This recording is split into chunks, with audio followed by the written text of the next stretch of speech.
Hello student, my name is Ritesh Dahiya and I am a BTech from IIT Delhi. और इस section में हम अपने क्रैश कोर्स में चालू करने वाले something called kinematics motion in 2 dimension.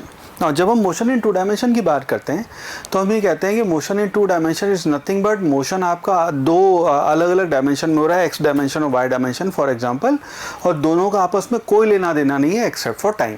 तो ये आपका एक्स डायमेंशन में मोशन है, वाई डायमेंशन में मोशन है, सिर्फ और सिर्फ उनका टाइम कॉमन है, अदरवाइज दोनों में और कोई चीज़ कॉमन नहीं है।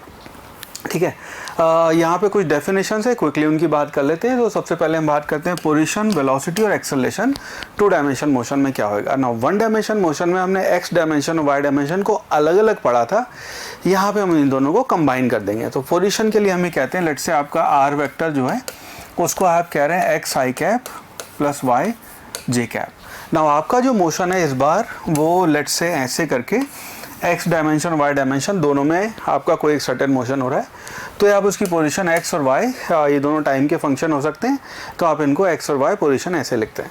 नाउ वेलोसिटी वी है उसको आप लिखेंगे this will be equal to dr by dt। So ये आपका डिफ्रेंशिएट करके वेलोसिटी आ जाएगी। So this will be equal to dx by dt i cap plus dy by dt j cap, और इसी v को आप फिर लिख सकते हैं this will be equal to vx i cap और vy जे कैप। ये आपकी वेलोसिटी हो जाएगी किसी भी पार्टिकल की। ना अगर आपको ऐसे में वेलोसिटी की डायरेक्शन बतानी हो तो आप लिखेंगे tan थीटा, उसकी इंस्टेंटेनियस वेलोसिटी की direction will be equal to vy divided by vx।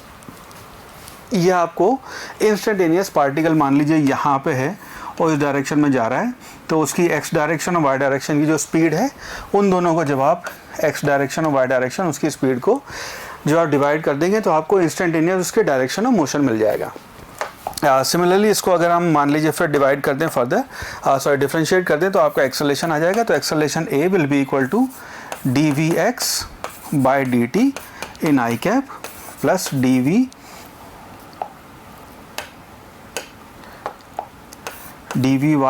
By dt in j cap, और इसको आप ऐसे भी लिख सकते हैं a will be equal to ax i cap plus ay j cap. ये आपकी एक्सेलरेशन की वैल्यू हो जाएगी।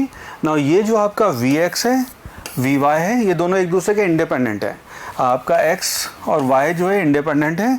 सिमिलरली ax और ay हो सकता है इन दोनों में से कोई एक हो कोई एक ना हो, आई मीन एक की वैल्यू 0 भी हो सकती है या दूसरे की नॉन ज़ीरो वैल्यू भी हो सकती है। If that is the case आपका इंडिपेंडेंट मोशन हो रहा है x और y डायरेक्शन में, आपस में इनका कोई लेना देना नहीं है। राइट, चलो मूव करते हैं आगे। यहाँ पे अगर हम एक सवाल सॉल्व करें तो से फॉर एग्जांपल नीट 2017 में आपसे सवाल पूछा गया जहाँ पे कहा गया the x and y coordinates of a particle at any given time are given by x is equal to 5t minus 2t square and y is given as 10t respectively. ये दोनों टाइम के function हमें दे रखे हैं where x and y are in metres and t is in second. सवाल है acceleration of the particle at t is equal to 2 second क्या होगा। तो हमें एक्सेलरेशन बताना है t is equal to 2 second पे क्या होगा ना। इसी को अगर हम कंबाइन करके भी लिख सकते हैं और सेपरेट भी लिख सकते हैं। So let's combine these two. So इस केस में अगर मैं इन दोनों को कंबाइन कर दूं यहाँ पे तो हम ये कह सकते हैं कि आपकी जो पोजीशन है वो वेरी कर रही है 5t माइनस 2t स्क्वायर आई कैप, ये एक्स डायमेंशन में मोशन है, प्लस 10t जे कैप। ये आपका y डायरेक्शन में आपका ऐसे मोशन हो रहा है। दोनों ही टाइम के फंक्शन है लेकिन इंडिपेंडेंट मूव कर रहे हैं, x में अलग और y में अलग। अब हमें बताना है एक्सेलरेशन, तो एक्सेलरेशन निकालने के लिए डबल डिफरेंशिएट करना पड़ेगा। तो अगर v निकालना हो तो v आएगा पहले dr बाई dt, यानी इसको आप एक बार डिफरेंशिएट कर दें तो इसकी वैल्यू आ जाएगी 5 जो डिफरेंशिएट होएगा 5t तो बना 5 माइनस 4t आई कैप प्लस 10 जे कैप। ये हो गई आपकी वेलोसिटी। नाउ एक्सेलरेशन के लिए इसको एक बार हम फिर डिफरेंशिएट कर देंगे तो आपका acceleration that will be equal to dv by dt, और इसको जो आप डिफरेंशिएट करेंगे तो वैल्यू 0 हो जाएगी। This will be equal to -4 i cap plus ये भी 0 हो जाएगा, यानी कि आपका एक्सेलरेशन हो गया -4। ठीक है, which means option number B -4 would be our right answer. चलो अगला सवाल सॉल्व करते हैं। क्वेश्चन आपका 2019 के नीट के एग्जाम का सवाल है। Question says when an object when an object is shot from the bottom of a long smooth inclined plane kept an angle of 60 degree with horizontal, it can travel a distance x1 along the plane. ठीक है, तो अगर आपने ये आपका case 1 है कि आपने मान लीजिए इंक्लाइन प्लेन लिया है जिसका एंगल 60 डिग्री है, यहाँ पे आपने एक पार्टिकल को इनिशियल u वेलोसिटी से फेंका है, तो ये x1 की दूरी पे जाके यहाँ पे इसकी वेलोसिटी 0 हो जाती है, यहाँ पे रुक जाता है. ठीक है. सेकंड केस जो है अपना, second case it says, but when the inclination is decreased to 30 degree and the same object is shot with the same velocity, it can travel a distance x2. हमें बताना है x1 और x2 का ratio क्या होगा. तो second scenario में आपने इंक्लाइन प्लेन लिया जिसका एंगल है 30 डिग्री, फ्रिक्शनलेस है दोनों सरफेसेस, और यहाँ पे आपने सेम ऑब्जेक्ट को सेम वेलोसिटी से आगे शूट किया है. इस बार वो x2 की दूरी पे जाके यहाँ पे इसकी वेलोसिटी 0 आ जाती है. हमें बताना है x1 और x2 का रेशो क्या होगा. ना इन दोनों ही केसेस में जो आपका एक्सेलरेशन होएगा या रिटार्डेशन जो होएगा वो होएगा आपका g साइन थीटा. ठीक है, तो इस केस में आपका पहला केस है a1 है, उसकी वैल्यू हो गई -g sine 60. So that means आपका a1 है वो हो जाएगा -√3/2 g आपकी एक्सेलेशन की वैल्यू हो जाएगी. सेकंड केस में जो a2 है आपका रिटार्डेशन या उसके एक्सेलेशन है, that will be equal to g sine 30, यानी कि आपकी a2 की वैल्यू हो जाएगी -g/2. ये आपका एक्सेलेशन होएगा. नाउ इस केस में अब अगर यहाँ पे हम अपनी third equation of motion use कर लें, सो हम ये कह सकते हैं थर्ड इक्वेशन से v² = u² + 2as. तो इसको अगर हम फर्स्ट केस के लिए यूज़ करें, सो हम कह सकते हैं 0 will be equal to u² - 2, a की यहाँ पे वैल्यू आ जाएगी आपकी √3/2, और ये आपका जो डिस्प्लेसमेंट हुआ है उसकी वैल्यू है x1, विच एम्प्लाइज आपका x1 है that will be equal to, एक मिनट g भी था, g भी आ जाएगा यहाँ पे. So x1 will be equal to 2 cancel हो जाएगा, this will be equal to √3g. Similarly अगर हम यहाँ पे बात करें अपने x2 की, तो x2 जो है उसके लिए आप लिख सकते हैं 0 will be equal to u² - 2 × g/2 x2, which implies आपका x2 जो है that will be equal to u² / 2g. ये आपकी सेकंड इक्वेशन हो गई, ये अपनी फर्स्ट इक्वेशन है. अब हमें इन दोनों का रेशो बताना है, तो इन दोनों को पकड़ के डिवाइड कर देते हैं.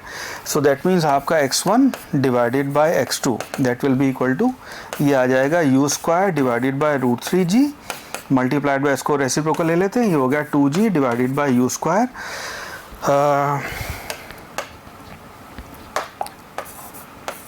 तो इसमें u² कैंसिल हो जाएगा, g कैंसिल हो जाएगा, और एक मिनट इसका भी तो ये 2 कैंसिल हो गया था ना हमारा बैड, ये 2 नहीं आएगा बेटा.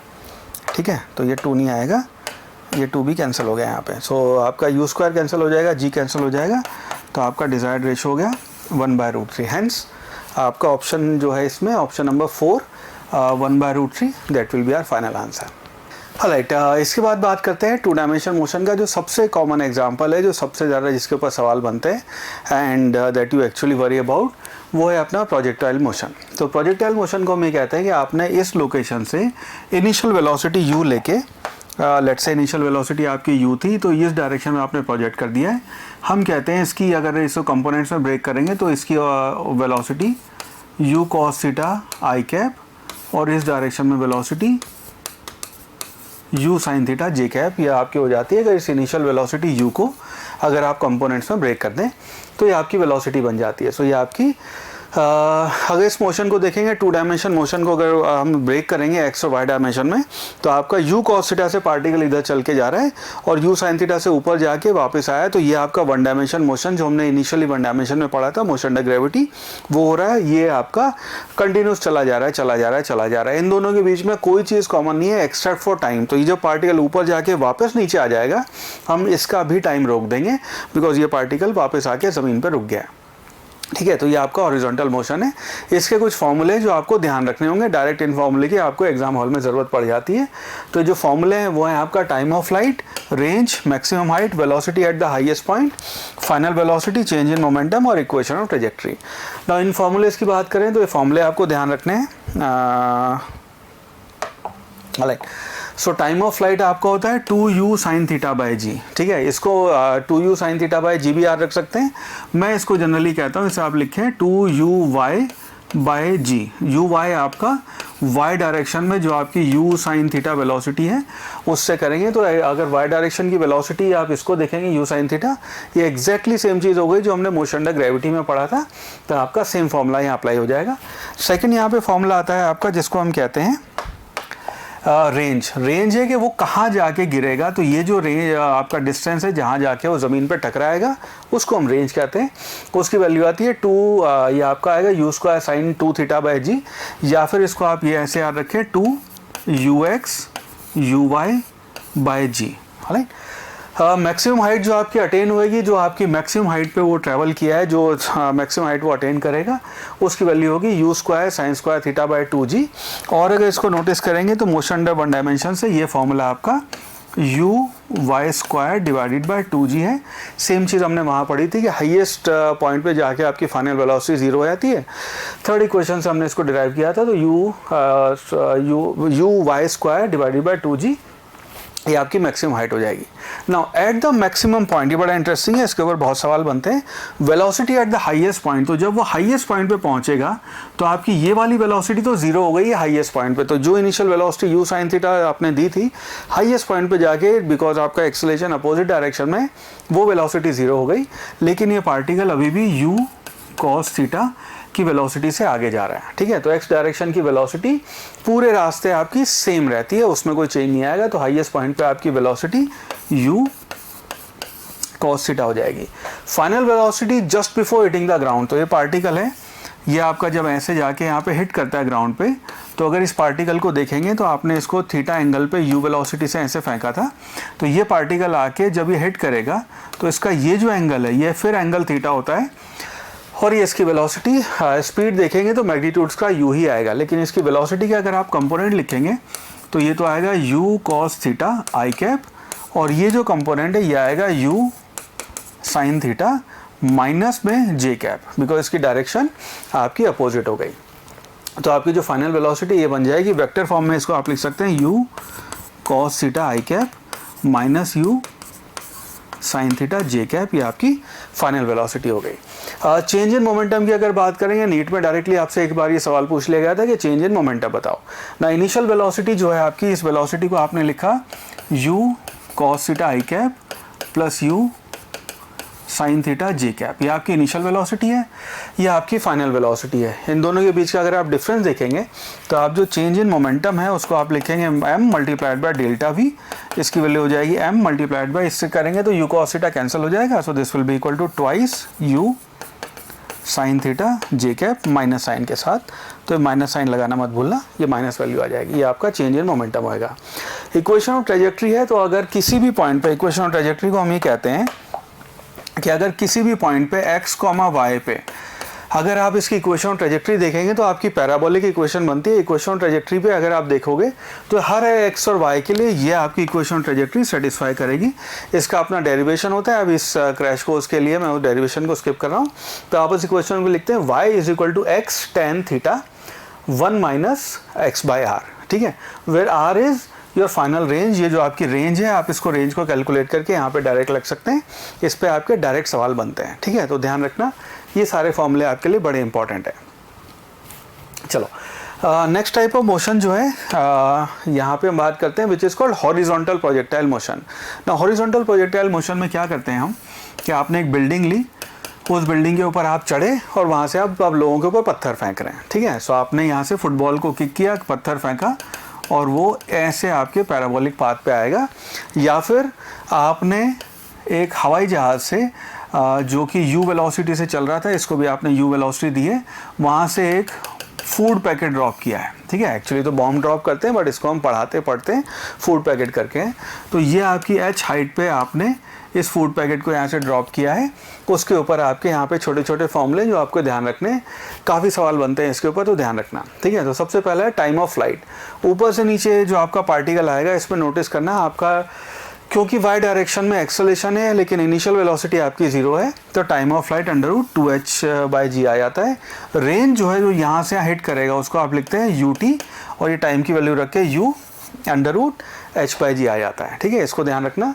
और किसी भी टाइम पे अगर आपकी इसकी वेलोसिटी आप बताना चाहें कि किसी भी पॉइंट पे यहाँ पे अगर आपका पार्टिकल है, इस जगह पे आपका पार्टिकल है तो उसकी v वेलोसिटी क्या होगी। नाउ इसका u कंपोनेंट जो है इनिशियल वेलोसिटी वो तो कंपोनेंट सेम रहेगा, ठीक है, उसमें कोई चेंज नहीं आएगा। तो ये जो कंपोनेंट है ये तो वो का वही रहेगा और ये आपकी इस वक्त v वेलोसिटी है।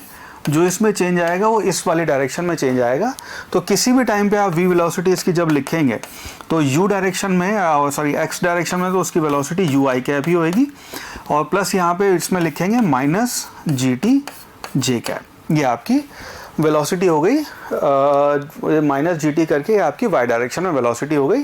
और अगर कोई यहाँ पे पूछे कि 2 सेकंड बाद आपका या किसी एक सर्टेन टाइम बाद उसका एंगल क्या होएगा, तो हॉरिजॉन्टल से जब हम यहाँ पे एंगल लेंगे this will be equal to vy divided by vx, यानी इसकी वैल्यू आएगी minus gt divided by u।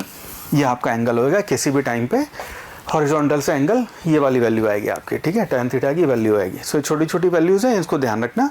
अब इसके ऊपर सवाल सॉल्व करना शुरू करते हैं। नेक्स्ट क्वेश्चन सेज 2014 का आपके नीट के एग्जाम का सवाल है। Question says a projectile is fired from the surface of earth with a velocity of 5 metre per second and an angle theta with horizontal.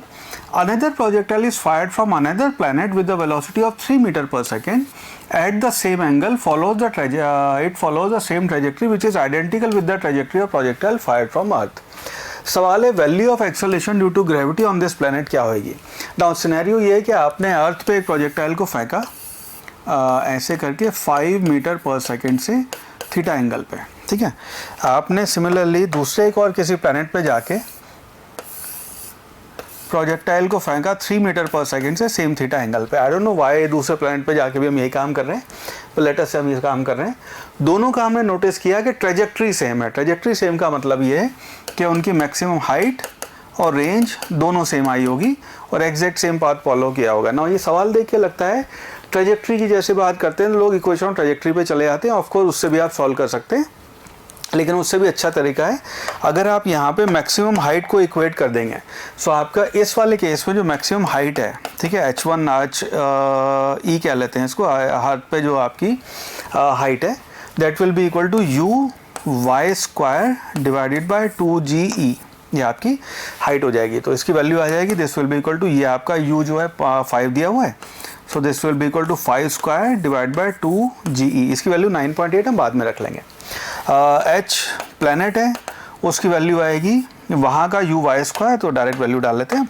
सो यानी कि 3 स्क्वायर डिवाइडेड बाय 2g उसका planet, इसकी value हमें चाहिए। इन दोनों को आप इक्वेट कर दें सो हम ये कह सकते हैं 25 divided by 2 into 9.8 will be equal to 3 का स्क्वायर, ये 3 का स्क्वायर यानी कि 9 डिवाइडेड बाय 2g प्लैनेट। इसको इधर ले आए, इसको इधर ले आए, 2 कैंसिल हो जाएगा। So which means g planet will be equal to 9.8 multiplied by 9 divided by 25 divided bye 25, ये आपका वैल्यू हो जाएगी ना। इसको जब हम सॉल्व करेंगे तो इसको अगर हम g की वैल्यू ऑलमोस्ट 10 ले लें तो होगा 90 डिवाइड को कैलकुलेशन बता रहा हूँ, तो ये होगा 90 divide by 25। So 90 divide by 25 की वैल्यू हो जाएगी आपकी 36 बाय 10, तो यहाँ 360 बाय 100। उसको जब सॉल्व करेंगे तो 3.6 आएगा। अब इसकी वैल्यू उससे थोड़ी सी कम होएगी, यानी कि इसकी वैल्यू ऑलमोस्ट 3.52 समथिंग हो जाएगी। हेंस आपका option number A 3.5 would be the right answer.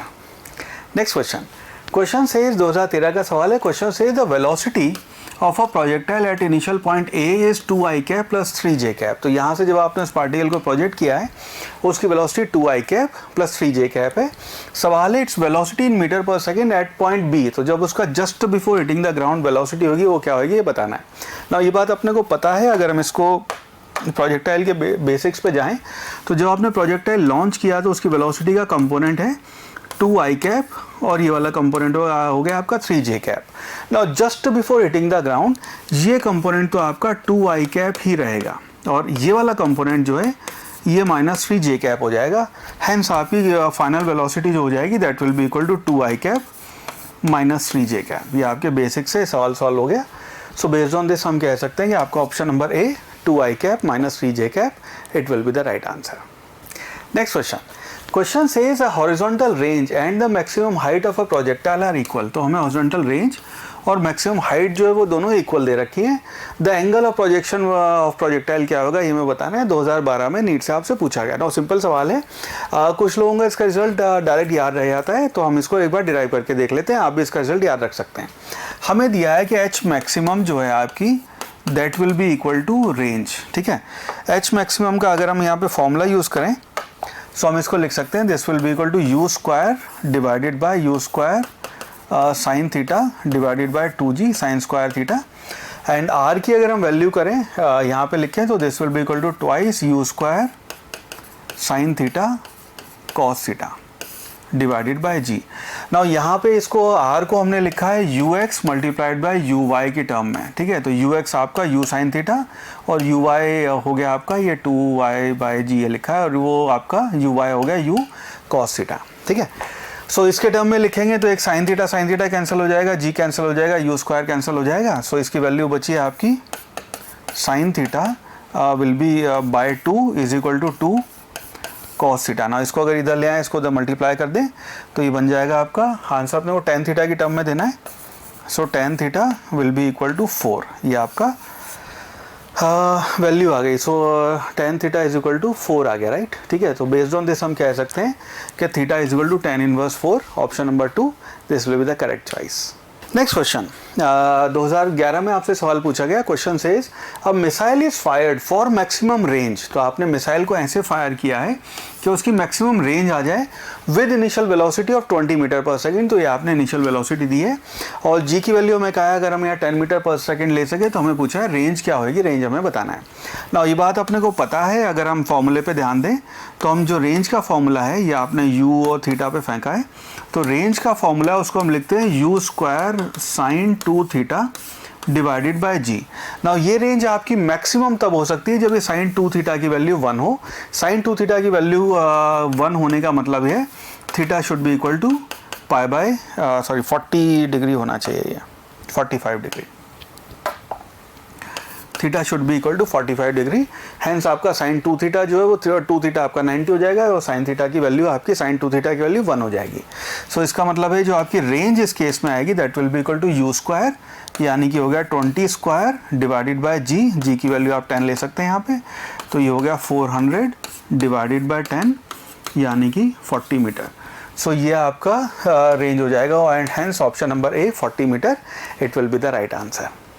Next question. Question says a projectile is fired at an angle of 45 degree with horizontal. सवाल है elevation angle of the projectile at its highest point as seen from the point of projection is, और 2011 में आपसे सवाल किया गया। ना ये सवाल जो है इसको पहले 45 के लिए ना सॉल्व करिए, इसको इन जनरल थीटा के लिए सॉल्व करते हैं, बाद में वैल्यू 45 डाल देंगे। मैं चाहता हूँ आप इसका रिजल्ट ध्यान रखें, ठीक है। सो सिनेरियो ये है कि ये आपने प्रोजेक्टाइल को ऐसे लॉन्च किया है और ये प्रोजेक्टाइल जब अपने हाईएस्ट पॉइंट पे पहुंच के इस डायरेक्शन में जा रहा है और ये इनिशियली तो आपने u वेलोसिटी से थीटा एंगल पे इसको लॉन्च किया है। जब ये हाईएस्ट पॉइंट पे पहुंचा है तो हमें बताना है इस वक्त पहुंच के ये angle, let's call this angle phi, ये एंगल फाई कितना होएगा। नाउ इस फाई को अगर आप नोटिस करेंगे इस ट्राइंगल को तो ये आपका h है, ये वाला आपका r/2 है। तो हम यहाँ पे लिख सकते हैं tan phi is equal to h divided by r/2, ये वैल्यू हो जाएगी। और 2 को अगर ऊपर ले जाएं तो ये हो जाएगा 2h डिवाइडेड बाय r, ये वैल्यू हो जाएगी। नाउ h और r के स्टैंडर्ड फॉर्मूले अपने को पता है, उसको यहाँ इंसर्ट कर देते हैं, विच मीन्स tan फाई जो उसकी वैल्यू हो जाएगी ट्वाइस मल्टीप्लाइड बाय h को आप लिख सकते हैं that will be equal to you square sine square theta divided by 2g multiplied by r जो है उसको डिवाइड करना है, तो r को आप लिख सकते हैं twice u square sine theta cos theta multiplied by ji.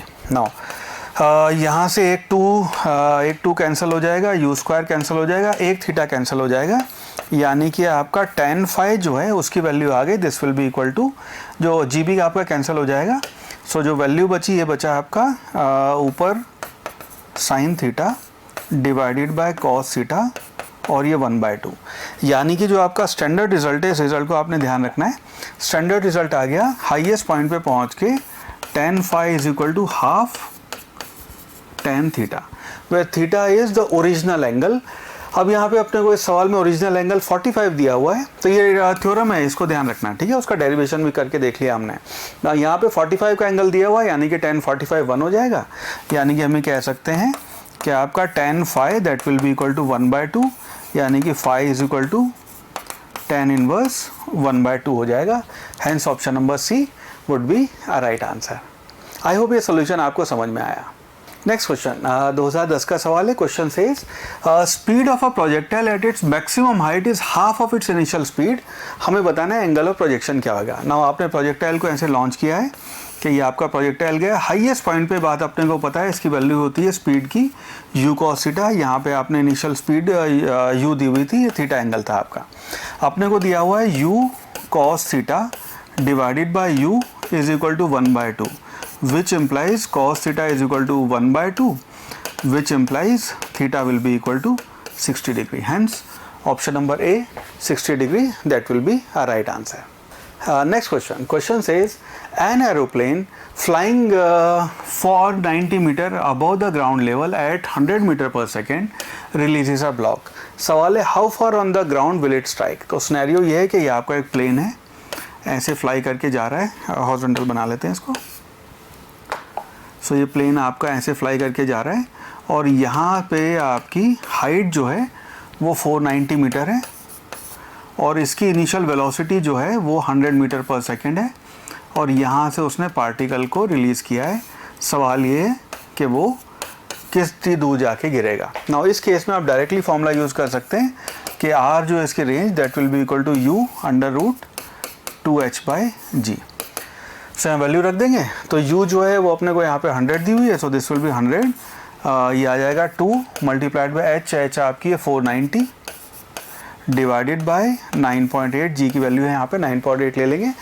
Exam hall में ध्यान रखना है कि अगर आपको हाइट जो है वो 1960 या 19.6 दिया हुआ है या फिर 9.8 या 4.9 इसके मल्टीपल में दिया हुआ है तो g की वैल्यू आप 9.8 लें, उससे कैंसिल हो जाता है वो, ठीक है। तो इसको अगर आप सॉल्व करोगे आगे फर्दर, सो इसकी वैल्यू हो जाएगी, हो गया 100 multiplied by 2 multiplied by 490, so this will be equal to 980 divide by 9.8 और इसकी वैल्यू हो जाएगी 100 मल्टीप्लाइड बाय 10, यानी कि हो गया आपका 1000 मीटर और 1 kilometre. That means option number B 1 kilometre, that will be the right choice. Next question. Question says a large number of bullets are fired in all directions with the same speed v. सवाल है what is the maximum area on the ground on which the bullets will spread. Now ये सवाल जानबूझ के मैं आपको इसलिए करवा रहा हूँ कि क्लास में जब ये सवाल करते हैं अक्सर स्टूडेंट्स के उल्टे पुल्टे आंसर देते हैं और बहुत लोगों को तो सवाल समझ ही नहीं आता क्या हुआ है ना। बहुत सिंपल सवाल है। इसको ऐसे देखिए कि मान लीजिए आपको एक गन मिल जाए, ऑटोमेटिक गन मिल जाए और हर डायरेक्शन में उसको बुलेट को स्प्रेड कर रहे हैं, या फिर इसको थोड़ा सा नॉन वॉलेंट केस ले लेते हैं कि मान लीजिए आपके पास पानी का पाइप है और v वेलोसिटी से उसमें पानी आ रहा है, आप पानी को हर डायरेक्शन में ऐसे ऐसे ऐसे करके पूरे ज़मीन पे हर डायरेक्शन में पानी को फैला रहे हैं। नाउ जिस मैक्सिमम रेंज तक पानी आपका जाएगा या जो आपको ज़मीन गीली हो जाएगी उसका एरिया हमें बताना है। गन वाले केस में बताना है कि कहाँ कहाँ तक आपको गन फैली हुई मिलेंगी। ना इसका स्नैरियो समझते हैं।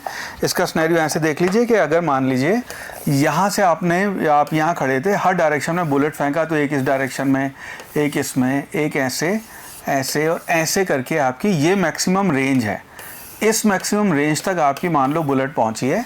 अब इसी चीज़ का अगर आप टॉप व्यू लेंगे तो ये आपका टॉप व्यू हो जाएगा। यहाँ पे आप खड़े हैं और ये आपकी आर मैक्सिमम है। इस रेंज पे आपने पानी के पाइप से ज़मीन को वेट कर दिया है, या फिर आपने बुलेट जो फेंकी है या बुलेट जो चलाई है वो इस एरिया में आपको बुलेट्स यहाँ पे पाई जाएंगी। सो एरिया जो यहाँ पे अपने को बताना है, so that area will be equal to nothing but pi r का स्क्वायर, जहाँ पे आपकी आर मैक्सिमम रेंज हो जाएगी। ना आर मैक्सिमम अपने को पता है। आर मैक्सिमम को हम ऐसा लिखते हैं कि आर का जो फॉर्मूला होता है उसे आप लिखेंगे U square sine 2 theta divided by G. ना इसको अगर हमें मैक्सिमम करना है तो साइन 2 थीटा की वैल्यू 1 हो जाएगी, विच मीन्स आर मैक्सिमम जो आएगा आपका that will be equal to you square by G. इसको बस यहाँ इंसर्ट कर देंगे तो आपका एरिया ए हो जाएगा वो पाए यू स्क्वायर बाय जी का स्क्वायर, यानी कि हो जाएगा pi u to the power 4 divided by g square. ये आपका डिज़ायर्ड एरिया हो जाएगा, विच मीन्स अगर हम देखेंगे तो option number B would be our right answer. Next question. Question says a ball is projected with kinetic energy E at an angle of 45 degree to the horizontal. At the highest point हमें बताना है कि at the highest point during its flight its kinetic energy will be, और 4 option अपने को दे रखे हैं. ना इसको पहले हम सॉल्व करते हुए पहले एक जनरल थीटा के लिए करते हैं, 45 डिग्री बाद में डाल लेंगे जिससे आपको फॉर्मूला भी समझ में आ जाए कहाँ से आया. सो ये मान लीजिए आपका प्रोजेक्टाइल है जिसको आपने इनिशियल वेलोसिटी यू से फेंका है, एंगल थीटा है और ये आपका हाईएस्ट पॉइंट है. नाउ इसकी अगर इनिशियल काइनेटिक एनर्जी की बात करेंगे so that will be equal to half m u square. ये आपकी इनिशियल काइनेटिक एनर्जी होगी E1. हाईएस्ट पॉइंट पे जब पहुंचा है तो आपकी सिर्फ और सिर्फ इस डायरेक्शन में u cos थीटा ये आपकी स्पीड होती है. तो आपकी फाइनल वेलोसिटी अगर आप हाईएस्ट पॉइंट की बात कर रहे हैं तो वहाँ पे E2 हो जाएगी half m u cos theta square. तो इसका अगर हम दोनों का रेशो ले लेंगे तो हम ये कह सकते हैं कि E2 will be equal to m u square, तो यहाँ से आ जाएगा. So this will be equal to E1 multiplied by cos square theta. ये आपकी हाईएस्ट पॉइंट पे काइनेटिक एनर्जी हो जाएगी. नाउ इस केस में हमें 45 डिग्री थीटा दिया हुआ है, सो 45 की वैल्यू ध्यान देंगे. ये फॉर्मूला आप ध्यान रखना, इंपॉर्टेंट फॉर्मूला, कई बार डायरेक्ट इस पर सवाल आप सॉल्व कर पाएंगे. सो यहाँ पे बस cos थीटा जो है थीटा की वैल्यू 45 रख देंगे. So this will be equal to E2 will be equal to E1 multiplied by 1/√2 का square, which implies E2 will be equal to E1 divide by 2. So which means option number 2 E/2 would be the right answer.